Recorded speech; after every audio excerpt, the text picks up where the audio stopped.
मैथिली, वो तुमको चक्कर आ गया था तो मैं बस। और सिमरन को क्या उसे भी चक्कर आए थे? कौन सिमरन? मैं वेद की बहन को नहीं जानता। पर मैंने तो बताया ही नहीं कि सिमरन वेद की बहन है। चिन्मय का राज बाहर आ गया था। वो ये देखकर घबरा कर मैथिली का गला दबोचता है और उसे मारने लगता है कि तभी पुलिस और वेद दरवाजा तोड़कर अंदर आते हैं और वेद चिन्मय को खदेड़कर मैथिली से दूर हटाता है। वेद वेद, मैंने फोन में सब रिकॉर्ड कर लिया कि कैसे ये मानव की खाल में छिपा हवशी हैवान चिन्मय लड़कियों के साथ जबरदस्ती करता है। मगर ये सब कैसे मैथिली? तुझे लगा तू ही आंख में चोली खेलना जानता है चिन्मय? वो सब कहानी थी ताकि तुझे विश्वास हो जाए कि मैं सच में वेद की ओर से दुखी होकर तेरे पास आई हूँ और ये मेरा ही प्लान था तेरे खिलाफ लाइव सबूत इकट्ठा करने का। ऐसा घिनौना काम करके तू जी कैसे लेता है? तुझे तो मैं मार ही डालूंगा चिन्मय। एक ऐसे आदमी की वजह से सारी पुरुष जाति कलंकित हो जाती है। लड़कियां खुद को महफूज नहीं समझ पाती।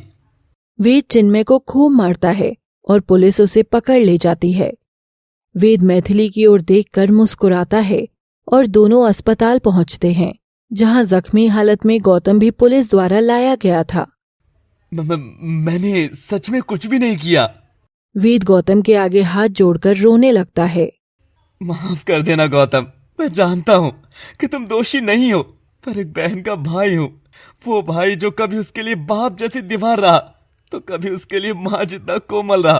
जब छोटी को उस हाल में देखा तो मैं कुछ नहीं सोच सका। माफ कर देना मुझे। मैथिली ने आज पहली बार वेद को किसी के आगे झुकते हुए देखा था। ये देखकर वो भी रो उठती है। पर आप लोगों को कैसे पता चला कि मैं निर्दोष हूँ? सिमरन की फिक्र मुझे हर समय सताती तो थी, मगर मैं हर समय उसके साथ रह नहीं पाता था। इसीलिए मैथिली से उसके लिए खास डॉल लाया था। वेद रो रहा था और मैथिली उसे संभाले हुई थी। तभी वेद चौंक कर उठता है और सिमरन के कमरे में जाकर इधर उधर कुछ ढूंढने लगता है। क्या हुआ वेद, क्या ढूंढ रहे हो? बताओ, शायद मैं तुम्हारी कुछ मदद कर सकूं। और वेद के हाथ एक सुंदर सी गुड़िया लगती है। मिल गई। क्या है इस गुड़िया में? मैथिली, मेरी आंखें हर वक्त मेरी सिमरन का ख्याल नहीं रख सकती, लेकिन इस गुड़िया में जो कैमरा है वो मेरी सिमरन के ऊपर पूरा ध्यान रख सकता है। अगर इस कैमरे में सिमरन के अलावा कोई और आया है तो शायद इसमें हमें कुछ मिल जाए। और वेद गुड़िया की आंख से फोन कनेक्ट करके उसमें रिकॉर्ड एक वीडियो चलाता है और मैथिली और वेद जो कुछ देखते हैं तो उनके होश उड़ जाते हैं। सिमरन को नोचने वाला और कोई नहीं, मैथिली का ही दोस्त चिन्मय था। चिन्मय? तो मुजरिम चिन्मय है? गौतम बेकसूर है? चिन्मय? छी, तो इतना घिनौना काम करने वाला हमारा ही दोस्त निकला। लड़की को सिर्फ शरीर की भूख मिटाने वाली चीज समझने वाले लोग आम लोग जैसे ही दिखते हैं। मुझे पता चला कि चिन्मय की नजर तो मुझ पर भी थी, और तो और वो स्कूल की बच्चियों को भी गलत तरह से देखा करता था। अब उसके साथ क्या किया? पुलिस उसे पकड़कर अंदर कर चुकी है। ऐसे अपराध के लिए मौत से कम कोई सजा होनी ही नहीं चाहिए।